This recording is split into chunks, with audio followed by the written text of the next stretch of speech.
जय मंडल, जय भीम, जय फुले, जय पेरियार। नमस्कार साथियों, मैं अनुज सिंह विद्रोही आपका स्वागत करता हूं मंडल पाठशाला के एपिसोड 7 में।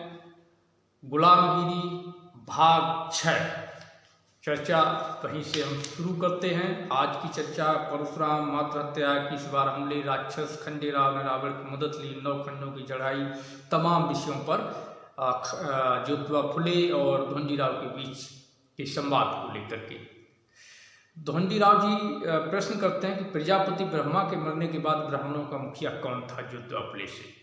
ज्योतिबा फुले कहते हैं कि ब्राह्मणों का मुखिया परशुराम था। धोंडीराव, परशुराम स्वभाव से कैसा था? ज्योतिबा फुले कहते हैं परशुराम स्वभाव से उपद्रवी, दुशासी, विनाशी, निर्दयी, मूर्ख और घटिया प्रवृत्ति का था। उसने जन्म देने वाली अपनी माता रेणुका की गर्दन काटने में भी कोई संकोच नहीं किया। परशुराम शरीर से मजबूत और तीरंदाज था। धोंडीराव, उसके शासनकाल में क्या हुआ? तो ज्योतिबा फुले साहब बताते हैं, प्रजापति ब्रह्मा के मरने के बाद बची हुई महारियों ने ब्राह्मणों के जाल में फंसे हुए अपने भाइयों को गुलामी से मुक्त करने के लिए परशुराम से 21 बार युद्ध किया। वे इतनी दृढ़ता से युद्ध लड़ते रहे कि अंत में उनका नाम दैत्य पड़ गया और उस शब्द का बाद में अपभ्रंश दैत्य हो गया। जब परशुराम ने सभी महारियों को पराजित किया तब उनमें से कई महावीरों ने निराश होकर अपने स्नेहियों के प्रदेशों में जाकर जीवन के आखिरी दिन बिताए। मतलब जेजारी के खंडेराव ने जिस तरह रावण का सहारा लिया, उसी प्रकार 9 खंडों के न्यायी और 7 आश्रय आदि सभी कोंकण के निचले भूप्रदेश में जाकर छुप गए और उन्होंने वहां अपने आखिरी दिन बिताए। इससे ब्राह्मणों में नफरत की भावना और भी गहरी हो गई। उन्होंने 9 खंडों का जो न्यायी था उसका नाम स्त्री के नाम पर निंदा सूचक अर्थ में 9 छितड़ों वाली देवी रख दिया और 7 आश्रयों का नाम 7 पुत्रों वाली माता रख दिया। इस शेष जितने महारियों को परशुराम ने युद्ध भूमि में कैद करके रखा, उन पर उसने कड़े प्रतिबंध लाद कर रखा था। उन महारियों को कभी भी ब्राह्मणों के विरुद्ध कमर नहीं कसने की शपथ उनको दिलाई गई। उसने सभी के गले में काले धागे की निशानी बंधवाई और उन्हें अपने शूद्र भाइयों को छूना नहीं चाहिए ऐसा सामाजिक प्रतिबंध लगा दिया। बाद में परशुराम ने उन महारीय क्षत्रियों को शूद्र, महार, अछूत, मातंग और चांडाल आदि नामों से पुकारने की प्रथा प्रचलित की। इस तरह के गंदे प्रचलन के लिए दुनिया में कोई मिसाल नहीं है। इस शत्रुतापूर्ण भावना से महार, मातंग आदि लोगों से बदला लेने के लिए उसने हर तरह की घटिया से घटिया तरकीबें अपनाई।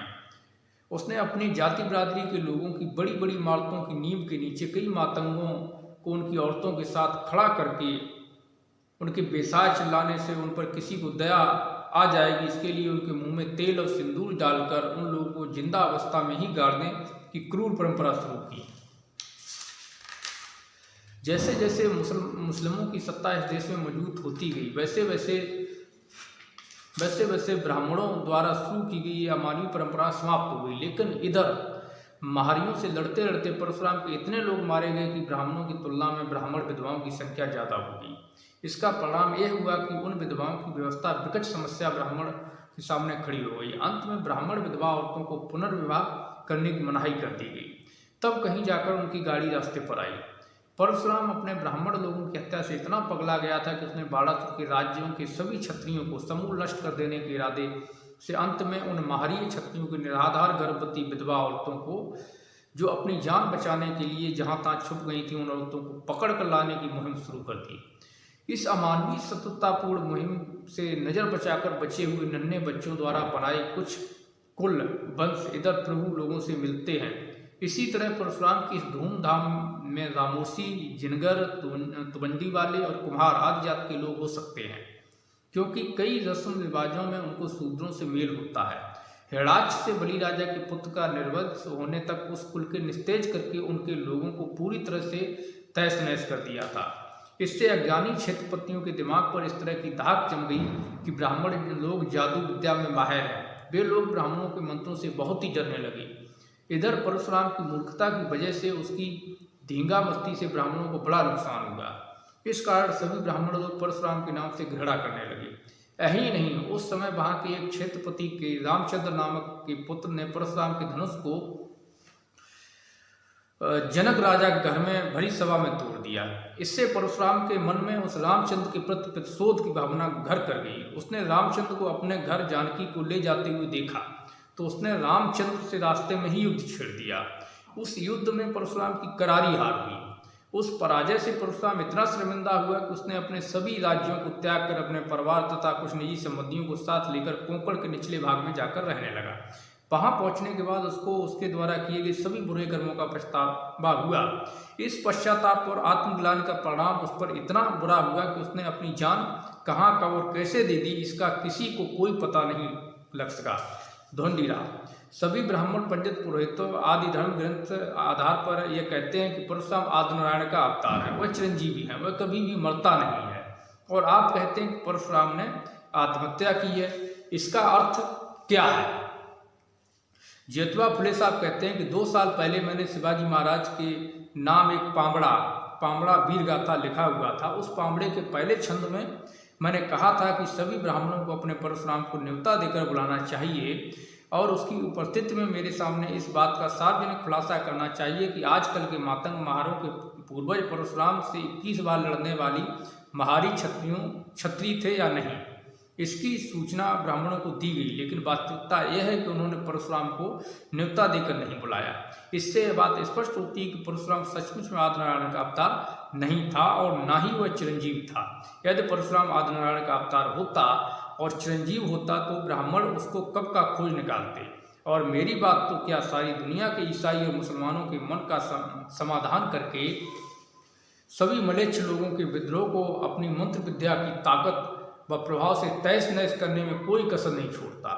धोंडीराम। मेरे विचार से आपको स्वयं ही एक परशुराम को यहाँ बुलाना चाहिए। यदि परशुराम वास्तव में जिंदा है तो वह निश्चित रूप से चला आएगा। आजकल के ब्राह्मण अपने आप को कितना भी पंडित ज्ञानी होने का दावा करते हो, फिर भी उनको परशुराम के मत के अनुसार भ्रष्ट और पतित ही मानना चाहिए। प्रमाण यह है कि अभी कई ब्राह्मणों ने शस्त्र विद्या के अनुसार करेले खाने का निषेध किया है, लेकिन धर्मशास्त्रों द्वारा निषिद्ध ठहराए गए मालियों द्वारा सींचे गए पानी से पैदा की गई गाजरों को छुप छुप कर खाने की होड़ ब्राह्मणों में लगी थी।